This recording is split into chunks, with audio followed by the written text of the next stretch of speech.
First pregnancy. আচ্ছা, first pregnancy তোমরা বুঝবে কী করে? আমরা যারা নতুন তারা তো বুঝতে পারি না। তোমরা কিভাবে বুঝবে? কী কী সিমটম পেলে তোমরা বুঝবে যে তুমি প্রেগনেন্ট? প্রথম আমরা বুঝতে পারি না, একে তাকে জিজ্ঞেস করি, কিংবা আমাদের ওয়েট করতে হয়, বা ডক্টরের কাছে যেতে হয়, কিংবা অনেক সময় আমরা কনফিউশনের মধ্যে থাকি, কী কাজ করব কী কাজ করব না, ফার্স্ট প্রেগনেন্সি, কিছু আবার হয়ে যাবে না তো, মিসক্যারেজ হয়ে যাবে না তো। খুব প্রবলেমের মধ্যে আমাদেরকে দিন কাটাতে হয়।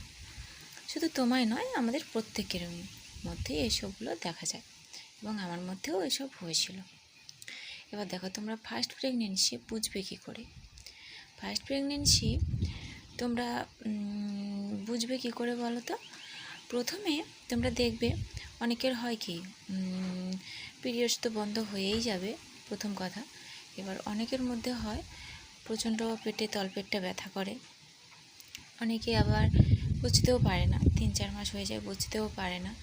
আবার অনেকে প্রথম মাস থেকে বুঝতে পারে। এবার যখন তোমরা দেখবে যে তলপেটটা একটু ব্যথা ব্যথা করছে, গা কিন্তু প্রথম কিন্তু বমি বমি ভাব আসবে না, 2 থেকে 3 মাস পরে তখন একটু গা হালকা বমি বমি ভাব আসবে। অনেকের প্রথম আসে, সেটা আমার ঠিক জানা নেই হয়তো। তোমরা একটু জল বেশি করে খাবে, আর 45 দিন হয়ে গেলে তোমরা কিন্তু ইউরিন টেস্টটা করবে। যেটা তোমাদের প্রেগনেন্সি টেস্টটা, ওইটা করবে। এবার দেখো, তোমরা প্রথম তো বুঝতে পারো না, তাই জন্য প্রচণ্ড টেনশানে থাকো। আর তোমাদের তো টেনশান করারও কিছু হয়নি, ঠিক আছে? টেনশান করার মতো কিছু হয়নি, তোমরা নিশ্চিন্তে থাকতে পারো। আর প্রথম 3 মাসের মধ্যে হাঁচি কাশি এগুলো একটু কম এলে একটু ভালো হয়। আর একটু সাবধানে থাকবে, ভারী কাজ তোলানামা করবে না, একটু হালকা ধরনের কাজ করবে। যেহেতু তোমরা নিশ্চয়ই জানো, তোমরা যে যার বেবি প্ল্যান নিয়ে নিশ্চয়ই বেবিগুলো নাও, বা যারা হয়তো নাও না, তারা হয়তো বেবি চলে আসে, বুঝতে পারো না, তাদের হয়তো মিসক্যারেজ হয়ে যায়।